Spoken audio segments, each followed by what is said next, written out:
Tá pensando em fazer mestrado ou doutorado, mas ainda não pensou sobre como escolher um bom orientador?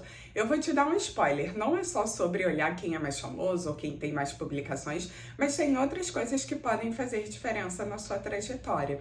Então é o que a gente vai conversar nesse vídeo de hoje. Eu sou Luciana Aragão, sou mestranda em Informação e Comunicação na Fiocruz e trouxe um pouquinho da minha experiência até hoje para que a gente possa trocar sobre esse tema tão importante. Afinal, são profissionais que vão te acompanhar aí por alguns anos.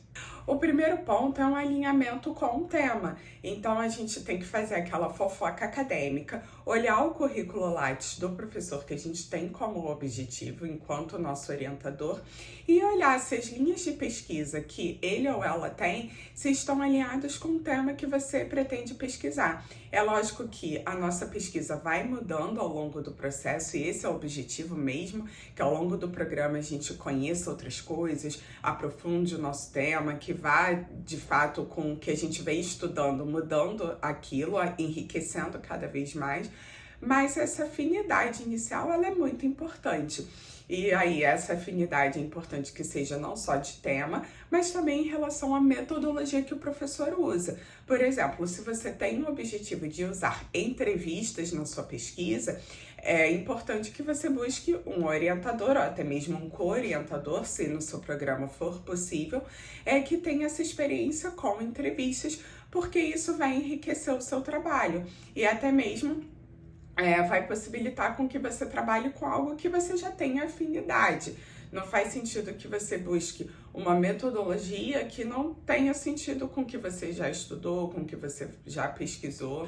Outro ponto muito importante nessa fofoca acadêmica é a gente olhar no currículo Lattes a produção recente. Isso vai mostrar não só o que esse professor vem pesquisando, mas também o quão ativo ele está, né, dentro daquela temática que você pretende pesquisar, se isso faz sentido ou não, se essa linha de pesquisa é uma linha que ele ainda se debruça. Então é super importante que a gente dê uma olhada nessa produção mais recente.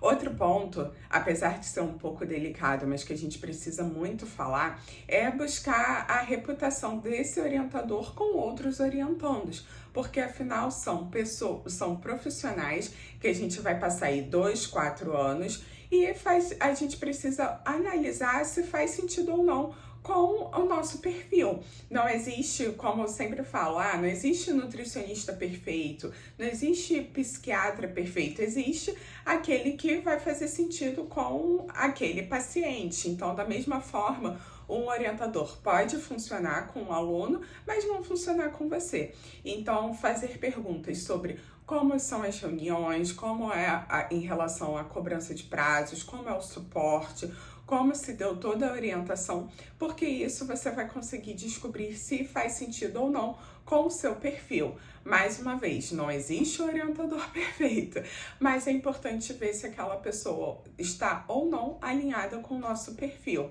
Se você é uma pessoa que lida bem com essa questão de prazo e aí quer um professor que esteja ali mais em cima, ou se não, se você prefere ficar mais solto e prefere um orientador que não seja tão presente, então isso pode ser sim muito individual. Sobre esse último ponto que eu trouxe, existe esse estilo de orientação.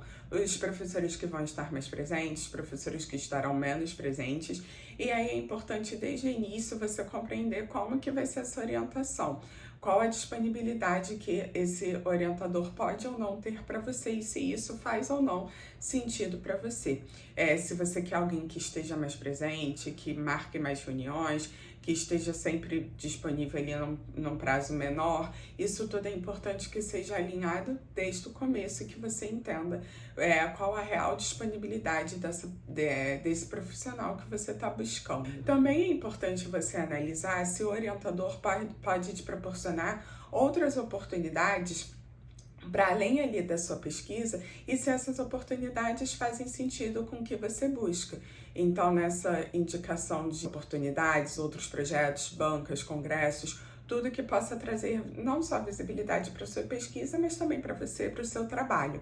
Então, alguns orientadores são mais ativos e mais presentes nesse sentido do que outros, e é importante também a gente ter atenção a isso em relação às nossas expectativas, à nossa disponibilidade. E essa palavrinha disponibilidade, ela é fundamental, né? Porque hoje em dia a gente sabe o quanto é precarizado o ensino no Brasil, então os orientadores têm inúmeras funções, não só orientar os nossos trabalhos, mas também ser professores, gestores, administradores e aí muitas funções.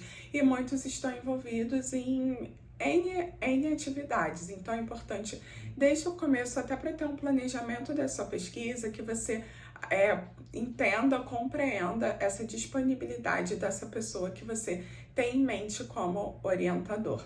E é lógico que a gente não tem como, desde o começo, prever se vai ser um orientador maravilhoso ou não, mas é importante que a gente conheça o terreno e que principalmente a gente preserve a nossa saúde mental, que é um tema tão delicado na academia.